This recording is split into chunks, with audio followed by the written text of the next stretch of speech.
Ladies and guys who like amazing women, Andy here. I also like amazing women, and I went from depressed and suicidal to living a life of abundance and joy. If I can do it, you sure as hell can too.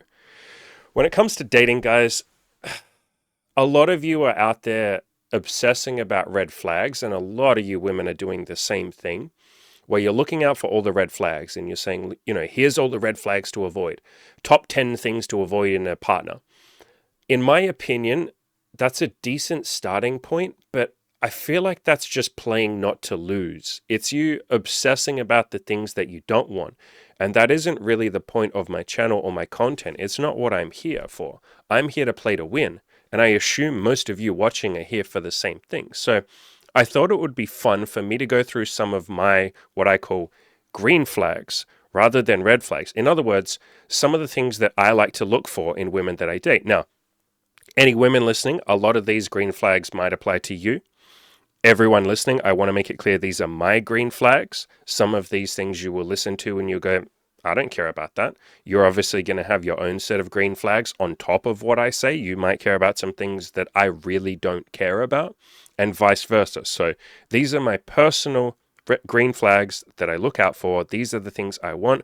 I'll also make it clear that a woman doesn't need to have all of these green flags, although, there are quite a few of women that do have all of these green flags. Some of them are more like nice bonuses. So let's get straight into it. The number one green flag, I'm going to keep saying red flag accidentally, green flag that I look out for, probably one of the most important, is she into self-improvement? Does she have a growth mindset? Now, she doesn't have to be as hardcore into self-improvement as a lot of us are. She doesn't have to have a long resume of like, here's all of my accomplishments. Obviously, a lot of the women that my girlfriend and I date and sleep with are younger, 20 years old, 19, 18, in that sort of age range.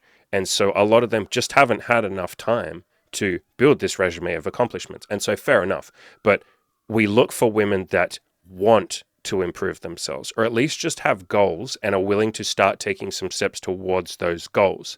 We're not really into people that view the world or themselves or other people as static, which is probably how 90% of the population view themselves and other people. You view people or you look at people and you think they're just naturally like that, and that they didn't have to work hard. So you'll look at rich people and say, I bet you they were just handed all that money. You don't really have any room in your brain for maybe they laid out, or maybe they went on this entrepreneurial journey and earned that money. Or you'll see celebrities and say they're just lucky. Or you'll see attractive people and say they were just born attractive.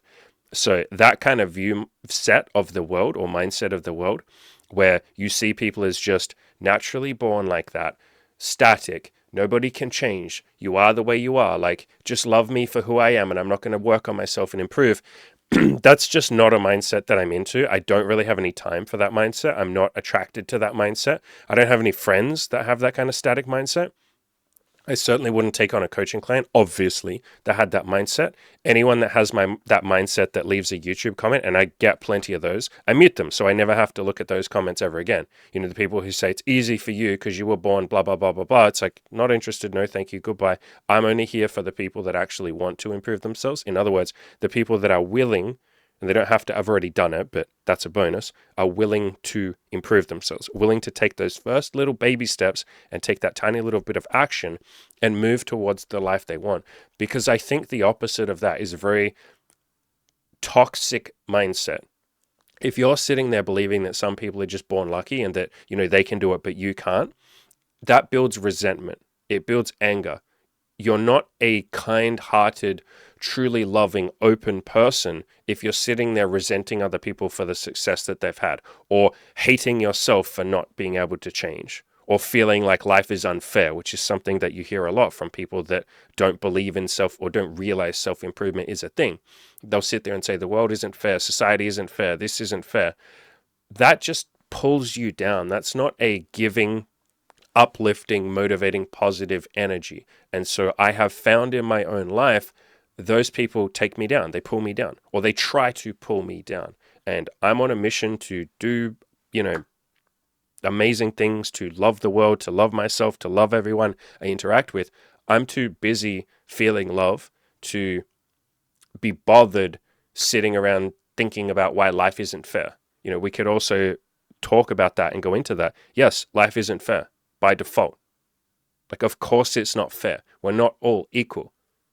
We can never be equal. Equality is the funniest and also simultaneously possibly the most harmful word on the planet. It's not equal. We're not all equal. It isn't fair. Cool. What are you going to do about it? So if someone isn't, or a woman isn't, into self-improvement and doesn't have a growth mindset and has instead a victim mindset of like, it's not fair, life is happening to me and I have no control, I'm not fucking interested in that at all. The second one, and this is probably as important as the first one to me, is that she's attractive, that she has a decent body, that she's relatively pretty, that I'm attracted to her. The hotter, the better, obviously. I feel like that goes without saying for most of us. Men and women like to look at pretty things. But yeah, she has to be attractive. Or another way of phrasing that is I have to be attracted to her. And a lot of the time, especially on the internet, and especially in these circles, you guys don't really do it because I think probably because I don't do it. And so you're kind of going to stick with me because you like my, vibe and things like that. But you guys don't really do this, but a lot of people on the internet will like rank women and they'll go, I slept with a 7 today. This woman's like an 8. I slept with a 9.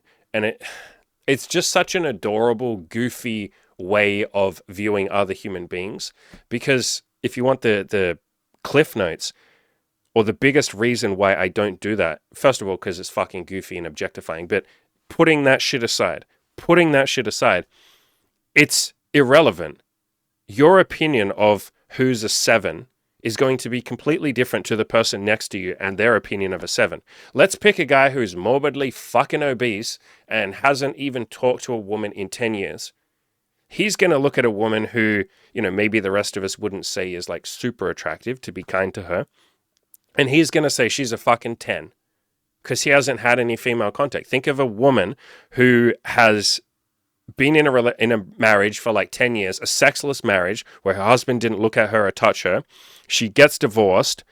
At that moment in time, she might look at a guy who's just, the rest of us would say like, well, he looks okay. And she would be like, wow, he's a fucking 10 because she hasn't had a man's touch in like 10 fucking years. You can also think older guys are generally speaking going to have, I don't like the phrase lower standards, but let's just phrase it like that. They will have lower standards because they're old. An 80-year-old guy will sleep with fucking almost any woman that would sleep with him. Whereas an 18-year-old guy might have a big fucking ego and go, no, it's only the hottest for me.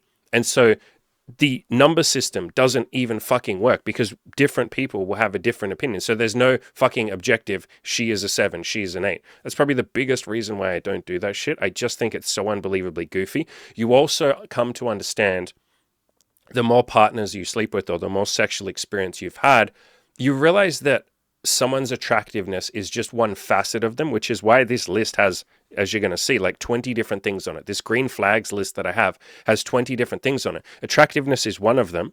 For a lot of you, it will be the most important. For me, it's probably the most, maybe the second most. It's right up there. It's number 1 or number 2. Absolutely. And for a lot of you women, the same thing. You'll be like, I just want a fucking attractive guy and I want him to have other things as well, but attractiveness is important to me. Beautiful, great. But it's just one aspect of a human being. And the more experience you have or the more experience you get, you realize that some of the most attractive people that you could ever meet on the planet are also incredibly shit in bed. I'll phrase that in a nicer way. Could do with a little more experience in bed. Or they've had experience, but they just don't try. They just don't care. And so I've had so many mediocre sexual experiences with some women that you just look at and you're like, Jesus Christ, like I could jerk off over you. You get to the bedroom and it's crappy. And then I've had plenty of experiences with women that you'd say are cute, a little bit above average. She looks like the girl next door. She's cute. She's a sweetie. And you go into the bedroom and she blows your fucking mind. And you're like, holy shit. Like some of the best sexual experiences I have had are with women that, for the most part, get ignored. So for instance, Asian women, like really shy Chinese or Vietnamese women that most guys just ignore because they're kind of nerdy bookworms. They have the big, cute, adorable Chinese round glasses and, they don't dress sexy. They dress to completely like cover themselves up, very conservative. And you get into the bedroom and it's like mind-blowingly hot, like mind-blowingly good. And I will even say to them, holy shit. Like, I just thought you were the cute little nerdy bookworm. Like, what the fuck? Like, you're a fucking succubus. in the bedroom. And so attractiveness, yes, it's important, but I kind of want to add that caveat that there are other qualities. So attractiveness, obviously the one or two, the first or the second most important thing to me, but there are so many other things as we are going to see. And attractiveness isn't a guarantee that the sex will be good or that the connection will be good. None of this is even to talk about the connection. And we're going to talk a little bit more about, connection and intimacy and stuff later in this video. But someone being ridiculously hot doesn't mean that you'll like their personality. It doesn't mean that hot people have bad personalities. I'm not saying that, but, I think people look at hot women and just see them as this otherworldly species. And women do the same with hot guys, like really attractive guys. You think like, fuck, wow, they must be perfect. Being with them would be a dream. And it's like, not fucking necessarily. So the next one is that she loves herself, or at least doesn't hate herself. And so I don't necessarily... This one's kind of like a nice bonus. Look, I require that a woman doesn't completely and utterly hate herself and have like absolutely in the gutter low self-esteem. In the early days of me doing this stuff, working on my sex life, having sex with a lot of different women, especially when I started doing BDSM stuff, I did notice that at least the way I was going about things meant that I had a decent chunk of women that came to me with low self-esteem, daddy issues. They didn't really love themselves. Maybe they self-harmed a little bit. Maybe they were depressed, all that kind of stuff. If you're kind of screening for BDSM and trying to have sex within like 15 minutes of meeting someone, like I was, this is a couple of years ago, not a lot, but like a portion of those people might not have the healthiest boundaries or the strongest self-love and all of that kind of stuff. So, going through that experience and meeting a few women that maybe, I talk about it like this when I've done BDSM content. I tell you guys and you girls to screen out, like don't sleep with people that seem to want to use BDSM to hurt themselves. And not just like physical pain in the bedroom, like that can be fun, but I'm talking about like hurt their psyche, like pull themselves down, almost like they're trying to destroy their own soul. Like they want to feel worse after the sexual experience than before they had it. Like, in other words, their self-esteem is so low or their opinion of themselves is so low, they dislike themselves so much that they think they don't deserve any better. And they're like, I deserve to be mistreated and treated like crap. And people do that in relationships as well. It's not just BDSM. There are so many people that have a low opinion of themselves or they've been through some trauma. There's various reasons for it. But one thing that I really look for now is that she at least doesn't hate herself. I'm okay if she doesn't fully love herself, and I will help her with that. I give them books, I talk through some self-love exercises. I give her plenty of praise and compliments and help her work on that self-esteem. One of my favorite exercises to do with people, and I do this with my coaching clients as well, is I say, and any of you can do this right now, write a list of 50 things about yourself that are likable. In other words, 50 qualities that you have. And if you struggle to write that list, that's okay. You can take your time with it. It's okay if it takes you 5 fucking years to write that list. Good. What a beautiful project that would be over 5 years. But write a list of things about yourself that are likable so you can start slowly boosting up that self-esteem. It's one of the mandatory exercises I get people to do when they join our coaching program. So as long as she's willing to work on her self-love and as long as she doesn't completely and utterly fucking hate herself, then I'm happy to go ahead. My mission with dating, definitely with BDSM, with sex, with my content, with my friendships, with everything, is I want to leave people better than I found them. So I want, at the end of the day, either when we stop being friends or we stop sleeping together or one of us dies or, whatever, at the end, because there will be an end, everything ends. That's the nature of existence as far as I can tell. When it ends, I want to have had a positive impact on that person. I want them to go away from the experience and say, yeah, I feel a little bit better about myself or about what I did or blah, blah, blah. So a big part of that is the person has to like themselves or at least not hate themselves. Very similar to that is that I pretty much, okay, let's just straight up say I only date women, I only sleep with women or date them if they're positive. And they don't have to be positive 100% of the time. I just need them not to be too negative all the fucking time. Negativity's fine. Lots of us are negative. But, I don't let anyone into my coaching program who has a very negative, like toxic mindset where they're just victim, victim, victim. So it's very similar to the thing I said before about they have to be into self-improvement. They also have to have a relatively positive mindset. Again, I have a lot of patience and a lot of time if someone is in a negative rut or they're a bit negative or they complain. That's okay. Like we all do that. Even I fucking complain. Of course I do. But if they're just constantly negative, and every time you say something positive, they will just come up with a negative reason to balance it. And when you point it out to them and say, you're kind of saying a lot of negative thoughts. Is there any way we could say a positive thought? If they then still say, why should I say a positive thought? Existence is suffering and life sucks, then I'm not interested. I don't have any friends like that. I don't talk to people like that. I don't coach people like that. I'm just not really interested. Again, I want to make something very clear, because a lot of you do come to me for coaching and you do have negative thoughts. Of course you do. You might be stuck in a rut. You might be a bit depressed. You might be in that kind of mindset. I am okay with that. What I'm not okay with is someone who comes to me and argues with me and tries to make the point that their negativity is correct, or that the stories they're telling about their life, the negative stories they're telling, are correct, and that I, as the positive person, am wrong. I have no fucking interest in that. No interest in that. Next one. And this next one is a really nice to have one, but it's another one that's kind of a spectrum. It's not binary. So I like women that are feminine and sweet. So I don't need them to be like the most feminine, sweet human being in the entire fucking world. Like, again, it's not binary. It's not, she's either feminine and sweet or she's a fucking cold bitch. No, it's somewhere in there. I just like women, the more feminine and sweet they are, the more I kind of like them. And I think the vast majority of guys like that. One of my favorite questions to ask guys when they come to me for relationship coaching or like getting laid coaching, dating coaching, my first question is, all right, I want you to write down a list of some qualities. In other words, green flags. I might just start saying it as green flags when I talk to guys about this shit. Tell me some of your qualities that you're looking for in a woman, like your green flags. What do you like? And it doesn't have to be that she has to have these things, but just what are some nice to have things? Every single guy, the first things they say is she's attractive, she's nice, like she's kind, and then the fucking next one is she's feminine and sweet. I have not met a single guy who goes, oh, I don't want a feminine and sweet woman. Kind of like a lot of women would say about guys too. I want him to be relatively, stoic.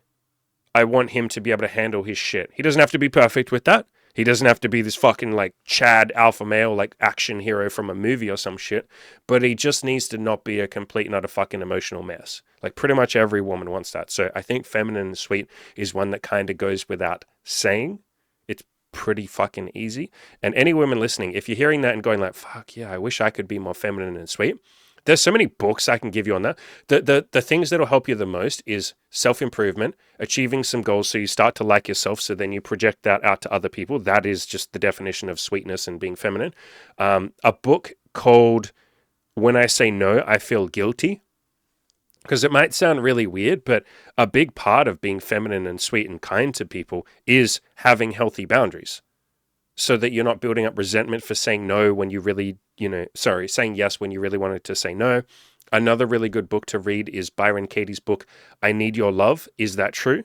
She teaches you how to essentially still be nice while having boundaries, like how to say no, but not hurt people's feelings. I think a lot of women sort of struggle between that, or they see it as a dichotomy of like, I either have to be feminine and sweet, which means I never get what I want, and I'm a total doormat and a pushover, or I have to be like this badass boss bitch who just everyone says is bitchy and they don't like her, like the corporate kind of woman that we all have in our mind, that stereotype, versus like the complete shy pushover woman. It's not binary. You don't have to be one or the other. In other words, what we're talking about on that spectrum there is a couple of different things. We're talking about assertiveness, like one end is super fucking over the top assertive and domineering and dominating, and the other is just like complete lack of assertiveness and never says what she wants. And we're also talking about boundaries, which is really just a form of assertiveness. So you can read books and Google and research, and I'm happy to help you with coaching if that's something you want, but work on assertiveness. And that, funnily enough, makes you more feminine and sweet, because you're not building up resentment and you're not feeling like you have to be dominant when you're assertive. Actually, I tell you what another good book would be for a lot of women, and any guys, this applies to guys too, who are sitting there going, fuck, I struggle to say what I want and do it in a healthy way. There's a book by Jocko Willink called Extreme Ownership. And this guy is just the most hyper fucking masculine man of all time. So any woman listening, please don't be intimidated or put off by that. Don't look at him and go, okay, he would have nothing to teach me. Funnily enough, his book is just such a beautiful fucking book on standing up for yourself, on leadership, on asking for what you want, while still respecting other people and doing it in a nice way. He literally has so many examples in the book of not just women, but men who are going down that really aggressive, over-the-top, dominating path where they're like, the only way I get what I want is if I'm just fucking a hard ass and I make everyone hate me and I'm just a cunt. And he teaches a more, I won't say soft, but a more like kind of way of doing that. So again, all of those books are When I Say No, I Feel Guilty, Byron Katie's book, I Need Your Love, Is That True? And Jocko Willink's book, Extreme Ownership. I think those are 3 really good places to start working on assertiveness and doing it in a way where you can still be feminine and sweet. Or any guys listening, you can still be a fucking decent human being. You don't have to be a complete prick just because you're trying to get what you want or trying to stand up for yourself. Another green flag that I care a lot about, and this one is very important to me, I would say this one is a deal breaker if a woman doesn't have it, at least for me personally, is that I want her to be sexually open. That doesn't mean she has to be super experienced. In fact, I and Imogen actually prefer dating women that are a little bit less experienced, so we can teach them, we can mentor them. We really like that aspect. But she has to at least be willing to try new things. In the early days of doing all of this, so, like 4 or 5 years ago, 5 or 6 years ago, I met quite a few women that were just not willing to try anything. And so I would say, like, what would you like to try in the bedroom? Let's try some fun stuff. And there's me all excited, like, oh man, this is going to be so fun. And she'd go, oh, nothing really. And I go, come on, like, surely, like, have you read 50 Shades of Grey? And I wasn't doing BDSM back then, but like, have you had any fantasies? Do you want to try some stuff? Do you want to try different positions? Like, can I try going down on you and being super gentle? Can we try having sex over like 2 hours and really extending it? Do you want to try sex in the shower? Like, what stuff should we try? And she'd just be like, oh, I don't know. I just like normal sex. And I would introduce things and try things. And they just weren't that into it. And I just found that so boring. And for me personally, that's something that is so important to me outside the bedroom too. I like dating women or people. I like friends who are willing to try new things. I'm not really friends with anyone, and I wouldn't date anyone who's like not willing to experiment with things or go to new restaurants or go try something we've never done before or go to a different place or go on an adventure. If someone's just like, no, I like to do the same thing every single week, always, forever, and that will never change. That's something... I just don't like that. Novelty and exploring the world and seeing things and learning and growing and self-improvement and all of that, just trying new things is something that's very, very important to me. And so I'll finish up and add the caveat here that I don't need them to be open to everything. I think that should go without saying. Like, I'm happy when people say, no, I don't want to try that. Beautiful. But if someone says, I don't want to try anything, then I'm like, well, what the fuck are we supposed to do then? Just sit here and do the same thing we've always done? Now, some people will hear that and they like consistency. They like safety. They like doing the same thing over and over again. There are a lot of people that do that. And so have at it. Great. Brilliant. That's good. That's why I said that a lot of these green flags might not apply to you and you will have your own green flags. So do with this information what you will, as you will. One that is important to me right now, and it wasn't important to me in the past, and it might not be important to me in the future, but at least for this moment in time right now, a green flag is that she's bisexual and obviously into my girlfriend, Imogen. If she's not right now, I don't date her, I don't sleep with her. We're only sleeping with girls together with my girlfriend and I. In the future, that's probably going to change. Imogen and I have already had several conversations on that. In the past, I was sleeping with girls on my own. It's not something I'm massively desperate to do, honestly, because there is something really fucking nice about having Imogen there, but we're both open to it and we'll see what happens in the future. But for at least this moment in time right now, she has to be bisexual or bi-curious and willing to explore, and obviously attracted to my girlfriend. For a lot of you, that won't apply, so like I said, come up with your own green flags. Another one that might not apply to all of you is right now, a green flag for me is that she's into BDSM. And she doesn't have to be into extreme BDSM. In fact, I'm not really either. I don't like the really aggressive stuff. I don't like pain. I don't like inflicting pain. I don't like any of that kind of stuff. The sadomasochism side of it, I'm not so much into. But she has to be willing to try some blindfolds, to try some ropes, to try some edging, to try some role play, to try some of the kinkier stuff. So I could maybe rephrase this as she has to be willing to try some kinky stuff. And I think that ties pretty nicely into the one, about being sexually open. For me, it's just, is she willing to try new things? She doesn't have to be experienced with BDSM or kink or any of that stuff. But if she wants to try it, that to me is a huge green flag. A lot of you won't care about that. Brilliant. beautiful. Again, make your own list of green flags. Another one that is super important to me, and maybe I could have put this higher on this list. By the way, this list isn't really in any order. It's just kind of the way that they came out, out of my brain. One that is maybe the third most important for me is that she is low drama. What do I mean by low drama? I mean, she doesn't sit there and blow up your phone with like angry texts. She doesn't get butthurt if you take 3 hours to reply to her. She is someone that her life isn't too dramatic and crazy. Like she's not, telling you every week like, oh my God, I had the craziest weekend. I got blackout drunk and then I passed out and I didn't know where I was and we had all these drugs and my friend, she got fucking taken away by these guys and I was like, oh my God, where are you? And she was like, oh my God, I don't know. Like, I'm not fucking interested in that. I used to be heavily into that. And a lot of you listening will be like, bro, I'll put up with drama because you're young. Almost every older guy that I've ever fucking talked to, any guy who's older than, let's say, 35, but you start going down this path when you're older than 30, almost every older guy is just like, I can't fucking be bothered doing drama.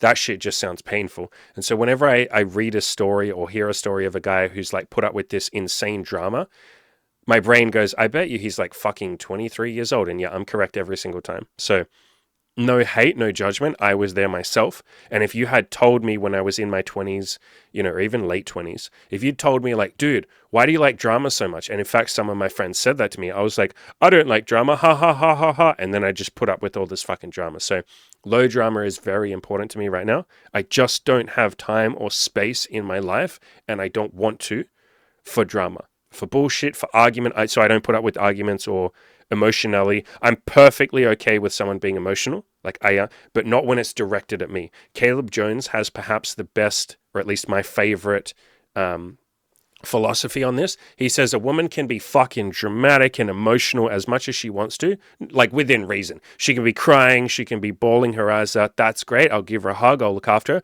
But the second she directs that at me, and says, you're a bad person. You did this to me. This is your fault. You're an asshole.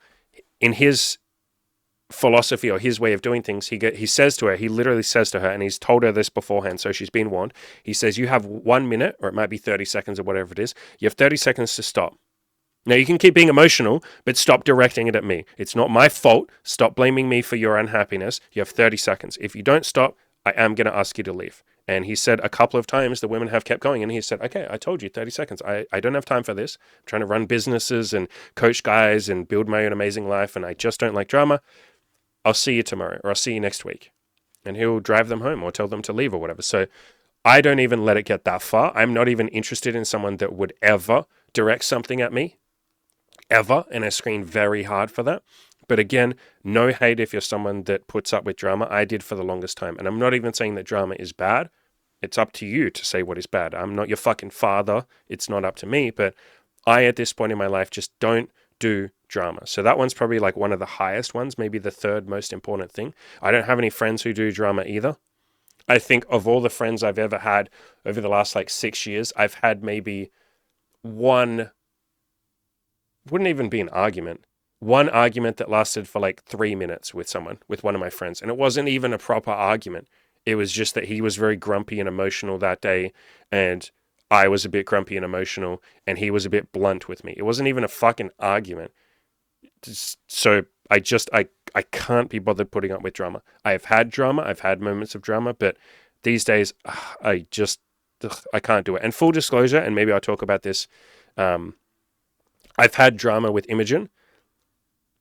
A big part of that was during all the lockdowns and shit like that. And I was just fucking emotional as hell. I might do a video on that or a podcast if you guys are interested in. I might get Imogen on and we can talk through some of the shit that we went through during lockdowns. We did talk about it at the time. We were talking about things. I wasn't handling things perfectly. So full disclosure, full honesty, yes, there was some drama there. But it's something that I try and avoid as best I can. And we haven't had drama for fucking 2 years or something at this point. And I'm just fucking not interested. This next one's pretty simple and it's pretty close to feminine and sweet. It is being kind and empathetic. Just a well-rounded, nice human being. That I would probably say is pretty damn important to me. Again, I'm okay with someone being a bit grumpy or being a bit of an asshole sometimes. Like, I make allowances for people being human. I'm not perfect myself, but generally speaking, I want them to be a kind and empathetic human being. And very related to that is emotionally intelligent. So she's able to express her feelings and communicate. That I could almost rephrase this one as communication. In fact, I have communication lower down. So we'll talk like lower down in this list, later on in this list. So we'll talk about that in a bit. But she's able to express her feelings, to sort of understand her feelings. She doesn't have to be perfect with that. Not everybody is. That's okay. She has to be able to say what she's feeling and stuff like that. In my mind, emotional intelligence is key for a relationship. It's key to understand what's going on. And if any of you are listening, any women or men who are listening, and you go, shit, I don't think I'm emotionally intelligent, the good news is that's something that you can improve. There are so many fucking resources on emotional intelligence. I'm happy to help if you join my coaching program. You can go on our forums and say, guys, I think I don't understand emotional intelligence. It's something that a lot of guys come to me. Right now in our program, we have a guy who's literally autistic. Like literally diagnosed autistic. And he's told us that, or he's told me, I should say, in the past that, yeah, he had to literally learn emotional intelligence. And so I completely understand if you're someone that maybe doesn't get it and isn't great at it. I think our content, I think our community tends to skew more like nerdy. And probably because I'm a big fucking nerd myself. And a lot of us do struggle with that emotional intelligence. I know I did, especially during high school and shit. And so if you do struggle with that, it is something that can be improved. Just try and be 0.1% better every day or every week. Takes a little bit of time. Rome wasn't built in a day. I promise you can learn it. It is just a skill. Emotional intelligence is a skill. All right, this next one is super important to me as well. This could probably be number 4 on the list, maybe number 5, is that she is independent. She has her own life, her own interests, her own passions, her own friends, like outside of the relationship, whether it's casual or serious. You know, to me, that's more of a well-rounded individual who will then be able to bring something to the relationship rather than what a lot of people do in relationships where they say, this is my other half. You complete me. You make me feel whole. And it's like, what the fuck? That's some fucking dangerous words to be saying to yourself and obviously to the other person. And so I look for people that are relatively a whole person themselves. They don't have to be perfect. I don't need them to have an entire network of support people and, you know, a fucking strict calendar of everything they do and a perfect life and all of that. No. But I at least look for, do they or does she, and friends too, I look for this in my friends, do these people have the foundations of independence? Do they have an understanding of independence? Do they want to be more independent? So I've been through so many experiences with the opposite, with people who didn't have independence, like they didn't have a close relationship with their family. They had a couple of friends, but they didn't really confide deeply in their friends. So the friends weren't like a huge support network. They didn't really have any hobbies. Maybe they had one hobby, but not really any hobbies outside of that one little tiny hobby. And it's just never gone that well because as soon as the person starts getting feelings for you, which is literally inevitable if you spend enough time with someone, they don't have that outside like independence. And so they start using you for everything, for their emotional stability, for entertainment, for reassurance, for validation, for obviously for their sexual needs, you know, for just someone to talk to. And it gets to a point where it's like, I'm super independent, you're not, and you're wanting something that I can't give you. And nothing against you. I understand why you want it, because for the first time you've had a support network, someone that cares about you, validation, reassurance. But I think it's just so much healthier if we in a relationship, everybody in a relationship gets that from themselves, either from yourself, and there are a million ways to do that. Half of my content is about that, or from your friends or counselors or support networks or my forums or coaching programs, like just, or fucking family, books, anything.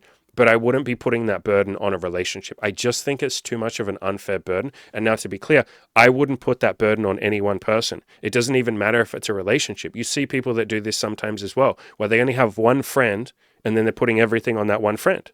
They're trying to get that friend to be their support network, and that friend's just one person. They're trying to get that person to give them validation, to be there for them, to be their entertainment, to hang out with them when they're lonely, like all of that stuff. That means that person can't have a life. They exist literally as a pawn in your chessboard. And I don't mean that harshly. You're not doing that on purpose. But they don't get to have their own life because they have to sit around waiting for you to tell them how to be there for you. And so I don't think it's the healthiest state of mind for yourself or anybody else around you. So independence is something that I absolutely look for. If you struggle to have, or if you hear any of that and go, fuck, that's me, for a lot of you guys and girls, that will be you. You go, shit, I don't think I have much independence. It's something that you can build. half of the content that I do is on building relationship or building independence. Go onto my YouTube channel. Hell, you're already on the YouTube channel. Click on the playlist button and click on the relationships playlist. I have like 2 or 3 videos literally on how to build independence, especially in a relationship, like how to keep your independence in a relationship, how to love yourself, all of that kind of stuff. So independence is a big one for me. Very similar to that is that she respects boundaries. So she can understand and respect my personal space, my time, the things that I'm not comfortable doing. Like if I say no to something, she won't push me. Obviously, that means that she respects and understands me, and I obviously give that back. It's a big reason why I push against, or I fight against, or I just move in the other direction, I would say, of a lot of content, especially in these like men's having sex and getting laid circles, where they talk about like how to get a woman to have sex with you when she doesn't want to, how to overcome last minute resistance, how to make her want you. And it's like, I wouldn't be okay with my boundaries being pushed past. It's why I don't do hardcore sales. Like I don't push you guys into coaching. When someone gets on a call with me, if they say, I don't think I want to do the coaching, man, I don't then sit there and go, how do I fucking make this guy sign up? It's like, no, I wouldn't want that. And I don't like the way it feels when somebody hardcore sells to me when I literally say I'm not interested. I don't like it. It feels like I've just said I don't consent to this, and then you've continued. And so I see the same thing with, like, I want the same thing with people respecting my boundaries. Similar to that is honesty. I don't think I actually put honesty down on here. No, I did. I put honesty in a second. But yeah, I want her to be able to clearly communicate her boundaries, listen to my boundaries, and we both respect them. And now, you're not always going to be perfect with that. Like, we as human beings want things. And sometimes someone says, oh, I don't really want to do that. And you go, come on, like, please, please. And they're like, no, I really don't want to. And you're like, come on, like, it'll be fun. And they go, oh, okay, I'll do it. Like that's the nature of human interaction. That happens sometimes. But for the most part, I want them to be able to respect my boundaries, especially when it's a hard no. If I'm like, look, I'm super busy this week, I'll be honest with you, I'm probably not going to have time to see you, but I'll see you next week. If she's then complaining and saying, oh, that's not fair, like I have time for you, I don't even get with women like that. I screen them out beforehand. So boundaries and respecting them. And then respect is a mutual thing that I give back as well. The next one, honesty. I said we were going to talk about this. I probably could have put this way up on the list. So this is one of my more important green flags that I look for. But a woman that's honest. And now I do not expect people to be honest 100% of the time. I'm not. I wrote an article called Honesty is an Ideal That You Work Towards. And I think it was one of my foundational concepts. I think it was one of my most important concepts on my, like in all the content I've ever done. I made the point that, like, look, not everyone is great at honesty. We have spent most of our lives lying. It's kind of the natural human condition. That doesn't mean we're bad people. That doesn't mean we're unethical. It doesn't mean we're sociopaths or psychopaths. It's just kind of how we navigate life. We often think it's really scary if I tell the truth. Or we think if I tell the truth, I will hurt this person. Therefore, I'm actually doing something kind to them by being honest. Now, when you really fully embrace honesty or just practice it a little bit more, you realize, oh shit, like that's not the kindest thing I could do for them because now they don't know all the information I know. And now the decision they're making a decision with false information. That might not be the best decision for them. They might have made a different decision if I told them the truth. Okay, that's not fair. I'm literally like hiding truth from them. That's not fair. And it's not fair to myself if I'm dishonest, because then I'm essentially saying people will only like me if I don't be me. Like I can't be my true, honest, authentic, integrity self because people won't like that. So I have to lie and put on this mask and keep up this facade and hope that people like me. I have to make people like me. That's not abundance mentality. It doesn't feel good. It's not self-loving. It's hard to lay your pillow down. It's hard to lay your head down on the pillow at night and be happy with who you are when you've lied that day. So honesty is a big one, but I'm okay with people working on that. You know, as I said in this article, honesty is an ideal you work towards. As long as you're just trying to be a little bit more honest every day or every week, or with every new interaction you have with a woman or a man, as long as you're just trying to work and practice that honesty, that's fucking beautiful. And so as long as I can see that a woman is trying to practice honesty, oh my God, I have so much respect for that. And I'll be clear, I'll be honest, almost none of the women that come to me are as honest as I am. And please, someone don't clip that and go like, oh, wow, Andy, you're such an amazing human being for being honest. I'm not saying like I'm better than them. That's kind of the point of this. They haven't practiced honesty. I've been practicing it at this point for what, like 4 or 5 years. I was just starting to practice it with Imogen. Technically, you can say I was honest before that too, because I was very fucking honest about my dating intentions and BDSM and all of that. So we can say I've been practicing honesty for 7 years, right? I've had a lot of practice. I've seen that nothing bad happens 99% of the time when you're honest. In fact, I've seen that beautiful things happen when you're honest. It feels good for you. The other person respects your honesty. But most people haven't seen that. And so most of the women who come to me or to come to Imogen and I, they haven't practiced honesty and they haven't seen how it works out. In fact, for a lot of people, they've tried honesty with someone and it really didn't fucking go well. You know, that person judged them, or that person laughed in their face, or that person just used that as ammunition against them. And that's kind of what can happen in the early days. You're being honest, but you don't know how to screen for the person that will take that honesty well, or will receive that honesty well, or will reciprocate their honesty. I, at this point, am really fucking good at screening for people who are honest. How do I do that? By just being brutally honest from the start. And when I say brutal, I mean in a kind way, but I mean like, I'll phrase it like this, deeply honest. Or my favorite way of phrasing this, I say this to all my clients, think of it like autistic honesty. Like imagine you're literally autistic and you don't understand that you're supposed to lie. Lots of autistic people are so unbelievably deeply honest because you care deeply about facts. I might even fucking be autistic myself with how much I care about the truth and facts, and, you know, to the point where if you're one of those people where someone uses the wrong version of like there, you know, like there or there or there, and you just get fucking autistically triggered and you're like, no, you said the wrong word. Oh my God, it's wrong. It's wrong. I can be one of those people sometimes. Yeah. Honesty is fucking important to you if you're one of those people. Most people aren't like that. Most people don't care as much about honesty, but honesty is something that's very fucking important to me. I had something else I was going to say, but I can't remember. Whatever. Let's move on to the next one. And again, I have patience for her improving her honesty as long as she wants to. All right, this is more of a current one, and this wasn't necessarily the case in the past. Although, no, actually, it kind of was. It kind of has been for the last, like, 5 or so years. I like women that like the idea of being in a nude photo shoot with myself and maybe with Imogen as well. So I also like women that are comfortable being on my website, that consent to that, comfortable being in my boudoir or bedroom photography. For a lot of you, you go, well, that sounds fun, but I don't give a shit about that. So perfect, great. For me, that's something it's not a deal breaker if she doesn't want to, but it is something I really genuinely deeply enjoy. And I love when a woman is so unbelievably into that. So maybe I could even say, and that's how I phrased it, didn't I? I phrased it as she loves the idea. So not just is willing to be in a photo shoot with us. I'm not interested in that. It has to be like she goes, oh, wow, that would be so much fun. And if any of you do get into this, obviously I feel like this fucking goes without saying, but ask consent, make it clear where the pictures are going. Like if you're going to show them to your friends, literally say that. Can I show these to my friends? If it's going on your website, can I put this on my site? All of that kind of shit.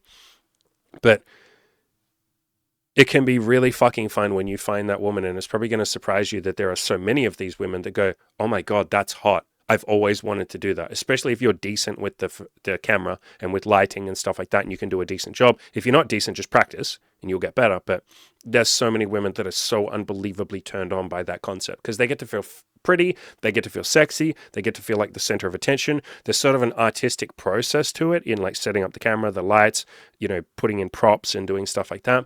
It is a very fun experience for a lot of women. So that's something that's important to me. The next green flag that I like is communicative, or has good, decent communication. That's something we touched on before, but I like women that are very open and honest in their communication. They will voice their concerns. They will tell me if they want to slow down or stop or do something else. They'll tell me how they're feeling. They will just sort of treat me like I'm on the same team as them. In the early days of, sex and getting laid and all of that, I had a very, what's called red pill mindset. There's a subreddit called The Red Pill, and they have a lot of good there. They have a lot of very useful information, but a lot of them also have a very combative mindset with women. A lot of pickup artists do, a lot of dating coaches do, a lot of women do too. Let's be honest, there are a fuck ton of women out there that have a very combative mindset when it comes to men. So there are a lot on both sides of the genders, a lot of people that see the other side or the other gender as the enemy. Like, I can't trust them. Men just want one thing. Women are always trying to take your money. Women lie. Makeup is a lie. Men will do whatever they can to get in your pants. Like, that kind of combative language and mindset. And so I'm not interested in that at all. I want someone who will be very deeply honest with me, who will also be vulnerable and tell me if she's feeling insecure about something. And I don't expect everybody to be like that right off the bat. That is something, just like honesty, that can take practice. And a lot of people have tried being very communicative and opening up, and then they get fucking shot down for it, or rejected, or the person laughs at them or uses it against them, all of that kind of stuff. So I understand that a lot of people come to me, and it's just, in general, a lot of people out there have been hurt and they've closed themselves off a little bit. It's a natural response. Of course you would close yourself off. It hurt. You don't want it to happen again. But I like the people that are willing to let me sort of break through that with them. And the way that I do that is I go first. So I share my insecurities first. I share the things that I'm working on first. I share my struggles and how I'm overcoming them first. I've done so much content on how to do this as a man. And any women listening, the same thing really applies to you. But search on my Spotify channel. Search for the word vulnerable. You can also search on YouTube as well for the word vulnerable on my channel. I've done at least 3 pieces of content I can think on this. And in my coaching program, if you sign up for my coaching program, we have a whole list of like members only videos and books and shit. I have another 2 fucking videos on vulnerability in that, on how to be vulnerable while still retaining your masculinity. So how to be vulnerable while not looking weak. So I've done lots of content that applies to women too, because a lot of you want to be vulnerable. You just don't want to look like a complete fucking weakling. So I talk about exactly how to do that. But yeah, communication, being relatively vulnerable with or willing to practice her vulnerability. I respect the shit out of that. I don't really date someone who's not communicative. Like, and I mean at an extreme level. If they like literally can't communicate, I'm not interested. Like, if they can never tell me how they feel, and after a couple of weeks of trying, they just don't seem to open up, I lose interest. Because I don't feel like I can build anything. Remember that for me, and I've said this many times, it isn't just about sex with me.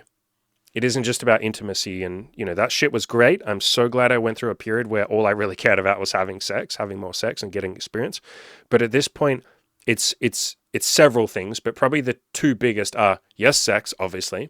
But the second one is like trying to help people grow. It's obviously why I do this channel. It's why I have a coaching program. It's why I date, or it's a big part of why I date women. And why I like inexperienced or younger women, 18, 19, 20, 21, below 25, we'll just say it like that. Because I get a chance to get in there and help them with their communication, to help them grow, to improve them. Them willing, obviously. I make this very clear. I don't believe that you can help someone who doesn't want to be helped. So I only help the people that come to me and say, yeah, I want to work on this. How do I achieve this goal? But that's a very fun part of a relationship for me, even in super casual relationships. It's really fun. And without communication, the person can't tell you what they want to improve or what they're sad about or what they feel insecure about. And so the same thing in my coaching program. I only let people in who are able to communicate. A big part of what you go through when you sign up for my coaching program is there's this whole questionnaire that you fill out that literally has doesn't have a ton, but it has 5 questions. And if someone just puts, and I get this, sometimes they will do this, they will just put 1 fucking sentence or even sometimes 3 words as an answer to my thing. One of the questions is tell me what you're currently struggling with, what your sticking points are, what you think is holding you back from success. And then some people will just write, God, I can't even think of something stupid enough, but something really, really, really short, I don't know what to do. It's how the fuck do I solve the problem of I don't know what to do? How do I solve that? It's imagine if you sat down for a maths exam or any exam at school or university, and the first question was write a really good answer. And you're a really good answer to what? You didn't ask me a fucking question. What the fuck do I talk about? That's how it feels when someone comes to me and can't communicate. So I look for the same thing in coaching. I look for the same thing in my friends. If a friend couldn't tell me how he was feeling, or at least couldn't tell me what the problem was, or blah, blah, blah, how can I fucking solve it? How can I help? How can I help that person grow? And solving, I don't like it solving people's problems. That's not the way I phrase it. But helping people grow is something that's very important to me.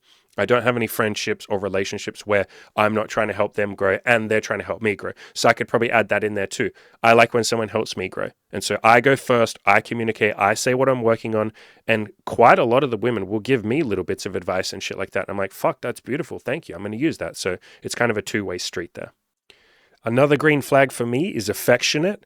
And it's similar to feminine and sweet, but I thought I'd put it in its own separate thing because affection is one of my love languages. If you don't know what love languages are, there's like 5 of them. Just go Google love languages. But one of the ones that is very important to me is like affection, like physical touch. I really fucking like that. I also like praise. And she doesn't have to praise me, but just gratitude and stuff like that. And we're going to talk about that separately in a little bit of a second, but let's stick on affectionate here, like physical affection, touches, holds your hand. And now a lot of women, a lot of people aren't necessarily open to that immediately. They need to get to know you. Maybe you have to have sex a couple of times or go on a few dates. That's fine. Like I'm cool with that. I don't expect someone to hold my fucking hand within 10 seconds of meeting them, though plenty of people will. I just want them to be open to affection. And I have dated plenty of women that just don't do affection. And I'm someone that prides myself, or a big important philosophy of mine is honesty. And if you want something, ask for it. And so I'll say to them, hey, I'd like it if you would be more affectionate, if that's something you want to do. I've had so many of them say, I just don't really do affection. And I'm like, whatever. What about it in a relationship? And they're like, I don't know. No, I just don't really like doing affection. For me, that's a fucking deal breaker. I respect them. I love that fucking honesty. Affection is something that's probably a deal breaker for me. Like if there's no affection, that's a deal breaker. So this is one of the ones that would go higher up on my list. This would probably come in number 5 in terms of like the important green flags that I look for. I really like someone that's affectionate. So does Imogen. Imogen loves when girls are affectionate with her, when they cuddle her, when they hug her, when they caress her, when they play with her hair, when they're sweet, when they kiss her, all of that kind of stuff. The girl that we're dating right now, every time we go out in public, either she or Imogen, one of them will initiate. I swear to God, almost every time I turn around, they're giving each other a hug.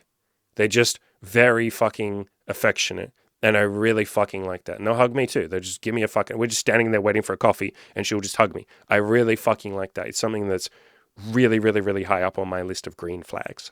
Very similar to that, but I've put it as a separate one because it's more verbal, is appreciative and grateful. I am someone that gives so much praise and gratitude. God, search my channel for the word grateful, especially search my Spotify as well.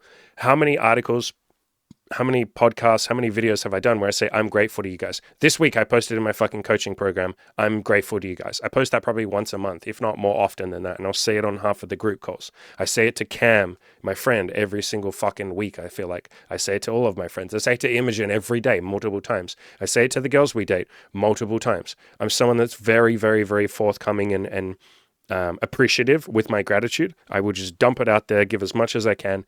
And I like people that give that back. I don't say my gratitude expecting it to come back. Like, don't give gratitude because you want something in return. That's not real gratitude. That's giving with like a hook attached or with a condition attached. Like you're giving because you want someone to give back. No, don't do that. Give wholeheartedly expecting nothing in return. But if a girl does give me something in return, that's amazing. I love that. I don't even mind if she gives gratitude to me. I just want girls that are grateful in general. So they don't have to tell me that they're grateful for me or something, but I like ones that tell their friends that they like them or that they're grateful for them, that are nice to their family and grateful, that appreciate the little things that you do, that appreciate your kindness, that say thank you. I like that kind of stuff. Very similar to that, and maybe this would go in the category of communication, is I like girls that reach out and initiate communication. So not on the dating apps and before you've met, obviously. I feel like 99% of the time, it's the man's, quote, job. I don't call it a job, but it just works better if the man goes first. On dating apps, in person, in bars, all of that. But I'm saying once you've gotten a little bit further along, you've slept together, you've been on some dates and all of that, I like the women that reach out to you and say, hey, when are you free this week? Hey, I had fun last time. Like, I can't wait to see you again. When are you free? So that kind of comes under communication or affection or appreciation, like somewhere in, it's sort of a combination of all of those. But I like women that reach out to you. And the girl that we're seeing right now is absolutely like that. She'll hit us up half the time and be like, hey, I miss you guys. Like, I haven't seen you for like 2 weeks. Here's my schedule for next week or the next 3 weeks. Let me know where fits in there for you.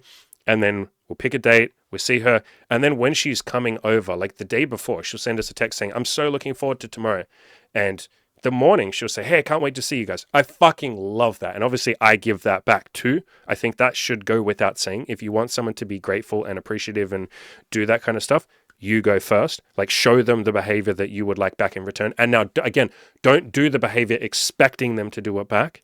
But most of the time, you are going to be the one that goes first, because people, especially in relationships, especially if they've had a few bad experiences, people tend to close themselves off and they won't be super affectionate. And so I always like to say, I'm going to take that leap of faith. I'm going to go first. It isn't a leap of faith anymore because I've done it so many times and I don't care if it works or not. But in the early days, it might feel a bit scary for you to be vulnerable, or you to be kind, or you to be affectionate. I've, coached plenty of guys that even struggle to send that text like after they have sex. She goes home and they're sitting there going, fuck, like, should I text her and tell her I had fun? Or is that too needy? Will she think I'm a loser? And I understand that. It's like you have all these fears and all of that. A lot of women, same fucking fears. We're all human at the end of the day. But take that leap of faith. I promise you 99% of the time it will go well. And the person will be really grateful and happy that you did that. And the people that aren't, fucking beautiful. That's probably not someone that you want to date or spend your time with or be friends with. Like, someone that would laugh at you for your gratitude and your kindness is essentially saying, I don't value kindness. What does that leave you with? That leaves you with, I only value being an asshole. I value misery. I value hurting people. Maybe those are extreme words, but you know what I mean. It's like they're not valuing kindness. We're here to win. We're here to move in that direction of kindness and love and intimacy and connection and all of that. I don't know about you guys and girls, but I'm not here to have a whole bunch of shallow fucking connections with friends or clients or people that I date or sleep with. So I like to jump straight to that deep shit, asking the deep questions, giving value, being appreciative, being grateful, being open, all of that kind of shit. I like to jump there as soon as possible. I don't want to spend fucking 1 year.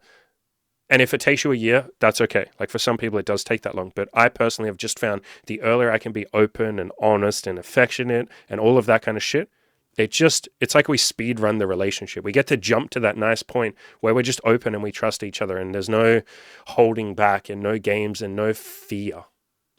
Very similar to the one I said before about I like women that reach out and say, hey, can I see you again, blah, blah, blah, is reliable. This might seem like something that's like, yeah, it's not that important, is it? But like, I personally, because I don't like drama, and this isn't really drama, but because I'm trying to make my life as efficient and fun and just chill and cool as I possibly can, if someone consistently flakes on me or, just is late all the time, like, and I mean really late, I'm not talking like she's like 20 minutes late. That's fucking fine. But like, if she's regularly an hour late or so, like just regularly, or she just flakes last minute, again, it's fine if you reschedule like a couple of days or a week in advance or something. Beautiful. Hey, I do that all the fucking time.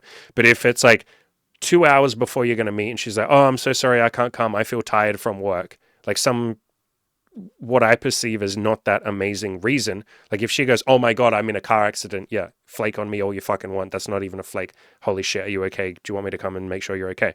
But if she's consistently rescheduling last minute, or she just is flaky, or she just uses kind of lame excuses like, oh, I'm just a bit tired, I can't be bothered, I screen that out. I'm not interested. And that's one of the things that you kind of won't really know about someone until you've been on a couple of dates with someone, which is why, or one of the reasons why at this point we don't sleep with women on the first date. We usually go on 2 or 3 dates, just so I can kind of get a feel for a lot of the stuff that's on this list. Now, if you're someone that's at a point where you go, I want to have sex on the first date, good, great. Understand that you won't necessarily have a big chance to screen for some of these green flags because you just don't know the person. You haven't had enough time to really see what they're about and see who they are and all of that kind of shit. So do what you want to do. I personally like to wait till date 2 or 3. So many of my coaching clients and friends who've had their fair share of casual sex and, quick easy sex, they get to the same point where they're like, fuck man, I think I want to start waiting till date 2 or 3 just so I can start checking for my own green flags and making sure I really like this person and we have a good connection. So do that if you want to do that. There's nothing wrong with sex on a first date. Just understand that you're not going to have enough chance to see if she's reliable, to see if she's affectionate, to see if she hits you up and says, hey, I had a good time, blah, blah, blah. See if she's kind. It's hard to see if someone's emotionally stable and into self-improvement if you have sex within 30 minutes. You literally just haven't had enough time to talk about that. So do what you want to do. I liked that period of my life where I had a lot of quick sex. That was really fun. I liked proving to myself that I could do something that I didn't think I was allowed to do. Like I didn't think I was good enough to do that. It felt really nice to be able to prove that to myself. But I eventually got to a point where a lot of these green flags became more important to me than just having casual sex. Or I should say quick sex. I still have casual sex and casual relationships. Even then, when I say that, it's casual relationships, but Imogen and I are at this point trying to, and you can't guarantee, but we're trying to screen for women that'll stick around for a little bit longer. And obviously you have no crystal ball. And if someone wants to leave, beautiful. I want you to do what you want to do. But yeah, we're going more in that direction of screening for a lot of these things that aren't necessarily just sexual or attraction based, so that we can see, like, will this person stick around for a little bit longer? Like, do we think they will stick around for longer? Because we like seeing people for a little bit longer so you can do some of these other deeper things, like really open up and share, get to know them, maybe meet some of their friends if you want to do that kind of stuff. And you can still do that super casual, as long as you're upfront and honest and you say, look, this is always going to be casual.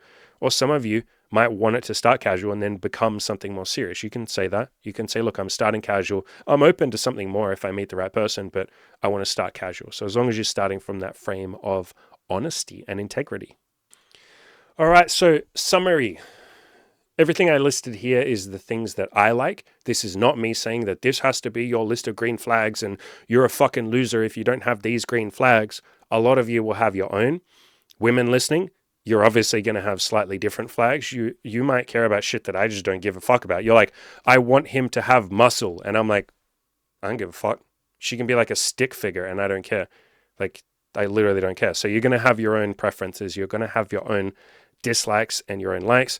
I recommend all of you kind of sit down and write a list of green flags and maybe separate it, or at least have it in your mind of like, okay, these are definitely the ones that I require. Like, I will not date someone who's, for some of you, it's like, I won't date someone who isn't kind. That might be a green, like a hardcore green flag for you. Great, brilliant. And then some of the other ones will just be like a nice to have thing. Like, the person gets bonus points if they have this. I'll like them a little bit more if they have this. That's cool. You don't even have to necessarily separate them, but I do recommend you at least have some sort of idea of the kind of people that you like. And it doesn't even have to be dating. Some of you are already in relationships, or you're just not interested at this point in time. Do this for friends. Do this for potential clients that you want to work for bosses that you want to have in any job that you work. You could do this for fucking anything, but sit down and have some sort of idea of the kind of people that you want to spend your time with. Because if you don't have that idea, if it's just vague and nebulous, you'll just put up with people that you don't really like because you never checked. You never checked with yourself to say, what do I actually want? Who do I want to spend my time with? And conversely, if you do have a nice little list of green flags and shit, when you do meet someone who has a lot of those green flags, they'll jump out to you because you go, oh fuck, I've been thinking about this for a little while. I know my list of green flags, or most of them. You tick the fucking boxes. Holy shit, can I spend time with you? You'll try a little bit harder with that person. You'll put more focus on them, and you'll put less focus on the people that maybe you don't want as much. And all that time that you're spending on people who you're either not super into, or you just feel like neutral, like ambivalent, like they're okay. You're wasting time that you could be spending on the friends or the relationships or the co-workers or whatever, the people that you really fucking want to spend your time with. And so what we're essentially talking about here is screening, filtering out the people that maybe don't make your list. And it's not about judging those people. They're beautiful, wonderful human beings. You just don't think you're going to click with them as much. Filtering those people out, or maybe you can say, I'm filtering myself out from them. I'm saving them time too. Being with someone that wouldn't be super into them, that's fucking good for them too. And then you filter in the people that you think might be a bit of a better match for you. And you can't ever know if someone's going to be a perfect match. Obviously, this isn't about finding your perfect match or finding your soulmate. I don't believe in soulmates. I have done so much content on that. It's about finding people that you're more likely to click with whether that's for a couple of months, a couple of years, or the rest of your fucking life, it doesn't really matter. But finding people that just are going down the same stream as you, going down the same path as you, or at least at this moment in time, they're going down that same path. So write a list of green flags. If you would like more help with this, I would love to have you as part of the coaching program. I am just about to put the price up, like literally. It might even be up by the time I do this video. We've just had a guy right now who's about to sign up. I told you guys I'm going to put the price up every time someone new signs up. So link in the description below. We'd love to have you in the program. We have payment plans if money is an issue. But yeah, sit down, write this list of green flags. I got to go in a sec. I got a podcast or an interview with someone. As always, ladies and gentlemen, go out there and crush those goals.